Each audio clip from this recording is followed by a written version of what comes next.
Bonjour à tous, je suis Elsa Joël, je suis conseillère en micronutrition et je vous ai préparé cette petite vidéo pour que vous puissiez tout savoir sur un micronutriment que vous connaissez bien, qui pose problème à beaucoup de nos patients, il s'agit du fer. On a besoin de fer dans l'organisme pour remplir différentes fonctions et les apports nutritionnels conseillés en fer sont chez les enfants de 7 mg par jour, vous pouvez le voir sur la partie à droite de mon tableau, chez les hommes 8 mg, chez les femmes qui ont des règles, donc les besoins sont plus importants, on dit en moyenne 16 mg, et au troisième trimestre de grossesse, ça monte à 30 mg. Donc les besoins sont très variables au cours de la vie, et ces besoins peuvent être comblés par les apports de l'alimentation.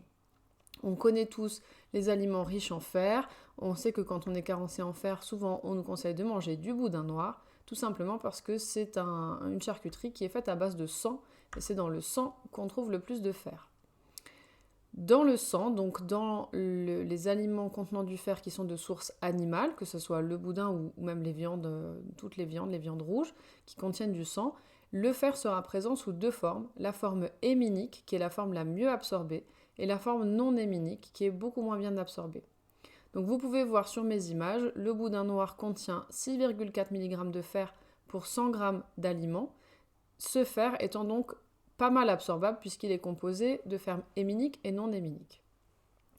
Sur l'image un peu plus haut, l'ami des végétariens par exemple, qu'on cite souvent en exemple comme un aliment végétal riche en fer, les lentilles, vous pouvez voir que leur taux est quand même plus faible, 3,3 mg de fer pour 100 g de lentilles en moyenne, et donc il ne s'agit de fer que de fer non héminique, donc beaucoup moins bien absorbé. Mais ça reste quand même une source intéressante et c'est toujours intéressant d'intégrer les légumineuses dans son régime alimentaire. Et puis pour la blague, je vous ai mis en dessous la petite image que tout le monde connaît. On nous a dit et répété que ce sont les épinards qui sont riches en fer et qui rendent Popeye si costaud. Eh bien, les épinards ne sont pas du tout une source de fer très importante. Ils contiennent du fer, mais vous voyez moins que les lentilles. Et encore une fois, c'est une source végétale, donc on ne peut pas se reposer entièrement sur ça, sauf si on est végétarien, et à ce moment-là, il faut trouver des stratégies. Les personnes à risque d'être carencées en fer sont d'abord toutes les personnes qui ont un utérus qui saigne tous les mois au moment des règles. Cela oblige la personne à consommer plus de fer puisqu'il y a des pertes de sang régulières, donc c'est la raison pour laquelle vous avez vu qu'on a coutume de dire que les femmes ont besoin d'à peu près de 2 fois plus de fer que les hommes dans leur alimentation. Les femmes enceintes également, donc de la même manière parce que les besoins sont accrus.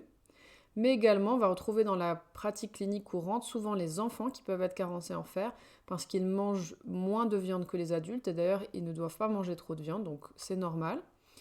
Également les personnes qui font le choix d'une alimentation contenant moins de viande, les personnes végétariennes, les personnes véganes, qui sont souvent très au courant de ce problème et qui peuvent connaître et appliquer des stratégies pour contourner le manque d'apport par la viande.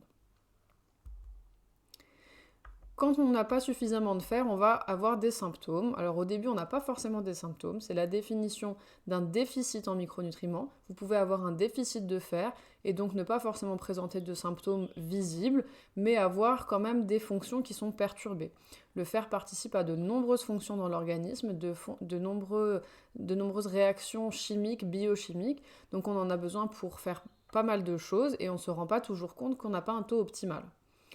Si notre déficit se creuse, on finit par être en carence de fer et la carence de fer va se traduire par des symptômes cliniques.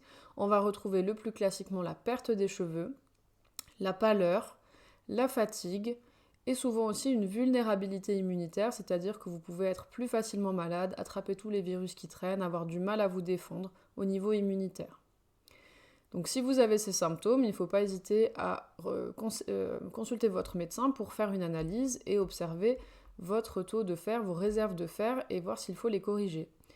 Ça arrive, c'est vraiment très fréquent. Le dosage de fer est quelque chose qui se fait en pratique courante. Je pense que si vous regardez votre dernière analyse, il y a de fortes chances que vous ayez un dosage de fer. Regardez, mais si vous avez un taux de fer qui est bas de manière chronique, il faut avant tout chercher la cause. Il ne s'agit pas de toujours remplir un seau qui soit percé. Donc, en tant que praticien, nous aussi, la première chose qu'on fait quand on est face à une personne qui a un taux de fer toujours trop bas, c'est chercher la cause du problème, quelque chose de chronique qu'il va falloir corriger. La première cause peut être le déficit d'apport, donc ça peut être une réponse. Si la personne vous dit qu'elle ne mange jamais de viande rouge, qu'elle ne mange jamais d'aliments riches en fer, on aura trouvé la réponse à notre question. Le deuxième cas très classique, ce sont les pertes sanguines, donc je l'ai déjà dit, les règles chez les femmes. Si une femme a des règles très abondantes, elle aura beau se complémenter en fer, chaque mois elle perdra ses réserves de fer. Il peut aussi y avoir d'autres types de saignements qui sont plus du ressort du médical. Ensuite, deux cas qui sont un petit peu moins connus. Si on a une personne, un homme ou une femme qui a des règles normalement abondantes et qui mange régulièrement des aliments riches en fer, alors ce n'est pas normal que son taux de fer reste bas. À ce moment-là, il faudra s'interroger sur le déficit d'absorption. Le fer est absorbé en partie dans l'estomac. Si l'estomac fonctionne mal, on peut avoir un taux de fer plus faible. Également, le détournement du fer au niveau de l'intestin. Si la personne présente ce qu'on appelle une dysbiose, c'est-à-dire un déséquilibre dans les types de micro-organismes qui peuplent son intestin, un certain nombre de ces micro-organismes qu'on va dire pathogènes peuvent être gourmands, friands de fer, détourner le fer, s'en servir pour leur propre croissance, et cette personne absorbera moins bien le fer. Si on identifie une de ces situations, ou plusieurs, certaines personnes peuvent cocher plusieurs cases, il faudra d'abord prendre en charge les différents troubles qu'on a retrouvés. Par exemple, une femme qui a des règles très abondantes doit être prise en charge, par exemple, sur le plan hormonal, c'est possible, de manière à rééquilibrer ses hormones aussi pour lui donner du confort par rapport à d'autres problématiques. Une personne qui a un problème d'estomac doit aussi être prise en charge. On doit retrouver la cause de ce problème d'estomac, etc. Il faut faire une enquête et remonter le fil des liens de cause à effet de manière à vraiment prendre en charge la personne et ne pas simplement pallier un symptôme. Si toutefois la personne est en carence de fer alors que toute sa santé va bien mais que simplement elle ne mange pas suffisamment d'aliments riches en fer, ou qu'elle ne souhaite pas manger par exemple de viande, on pourra la supplémenter, avoir recours à certains aliments ou compléments alimentaires de manière assez simple. Pour l'analyse de sang, donc, c'est fait de manière très classique par les médecins traitants, où les patients peuvent également demander à faire cette analyse par eux-mêmes. On va conseiller en général de faire doser la ferritine. La ferritine, ce n'est pas le fer, c'est une protéine de transport du fer, et donc c'est une protéine de réserve. C'est de cette manière, on va pouvoir mettre en évidence le stock de fer à un instant donné, mais il faut toujours doser en même temps la CRP, qui est le marqueur inflammatoire, car si la personne est dans une situation inflammatoire, soit de manière chronique, soit de manière transitoire, ça peut être simplement une personne qui va se rendre au laboratoire un jour où elle a une petite angine, une petite infection qui va faire monter son inflammation de manière transitoire. À ce moment-là, la ferritine va être artificiellement élevée et donc non interprétable. Si on n'a pas l'information de la CRP, on ne peut jamais savoir si notre ferritine qui est inscrite sur le papier est le taux réel ou un taux artificiellement élevé.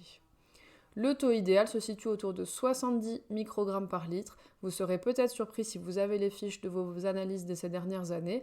Beaucoup de personnes, particulièrement les femmes, ont des taux bien plus bas. Je suis régulièrement surprise par des femmes enceintes qu'on laisse à 10 microgrammes, voire 5, 4 microgrammes par litre de ferritine, en leur disant que c'est habituel. Ce n'est pas parce que statistiquement c'est fréquent que c'est une bonne nouvelle. Il faut avoir un bon taux de ferritine pour avoir une bonne immunité, de l'énergie, des cheveux qui ne tombent pas, avoir des bonnes fonctions hormonales, etc. Donc c'est très important de remonter cette ferritine. Il y a d'autres marqueurs qui existent que votre médecin peut éventuellement demander, donc qui sont en lien avec le métabolisme du fer, ce qu'on appelle le bilan martial, qui peut contenir également donc, l'analyse de l'hémoglobine, le coefficient de saturation de la transférine, ou parfois certains praticiens peuvent recommander de faire un dosage du fer sérique, mais qui n'est pas très interprétable, en tout cas pas seul, parce que ça ne représente pas la forme de réserve. Il y a quelques aliments qui peuvent vraiment nous aider dans l'assiette au quotidien, et vous remarquerez que ça fait partie vraiment de ce qu'on appelle les super aliments, des aliments qui sont vraiment intéressants pour plein de choses. Donc je vous ai remis ici un peu les dosages, vous pouvez voir des dosages vraiment importants, à tempérer tout de même parce que ce sont des aliments toujours végétaux, donc souvenez-vous que l'absorption est quand même moindre, mais c'est toujours intéressant d'apporter ces aliments de manière régulière dans l'assiette Vous remarquerez aussi que ce sont des aliments qu'on consomme en petite quantité, donc bien évidemment, on ne va jamais absorber, par exemple, 70 mg de fer, il faudrait manger 100 g d'algues.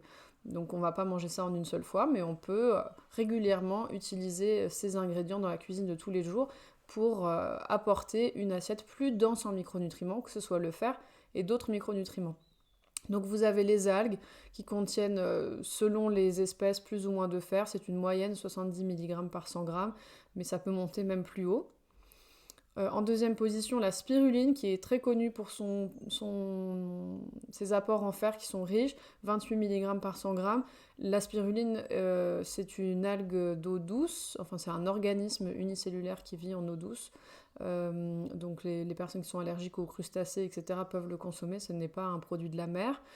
Et sa richesse en fer est intéressante parce que c'est le seul fer d'origine végétale qui a un taux d'absorption qui est quand même intéressant.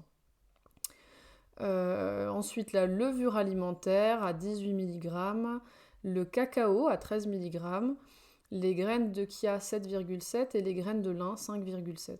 Donc ce sont des aliments qui sont aussi connus pour plein d'autres choses, qui contiennent d'autres micronutriments, des antioxydants, des oméga 3 pour certains.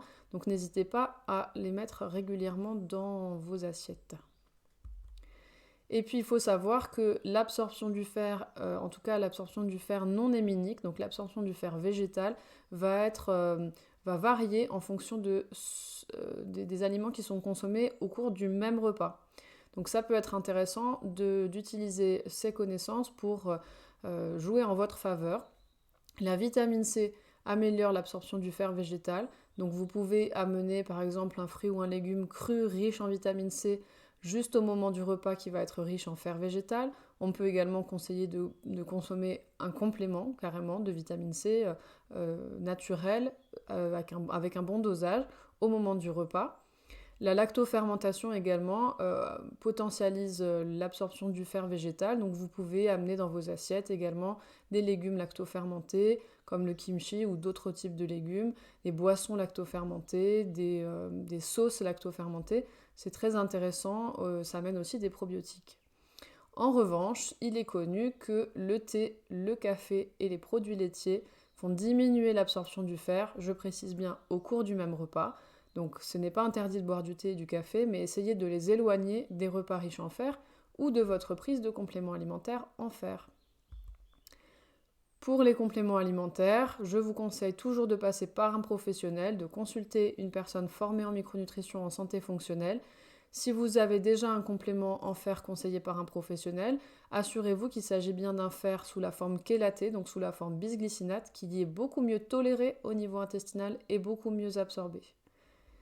Il existe également des compléments qu'on peut utiliser en binôme avec le fer dans certaines situations. Cette molécule s'appelle la lactoferrine. C'est une protéine qui a une action antimicrobienne sur l'intestin qui va permettre dans certaines situations de lutter un peu contre les dysbioses et d'améliorer l'absorption du fer.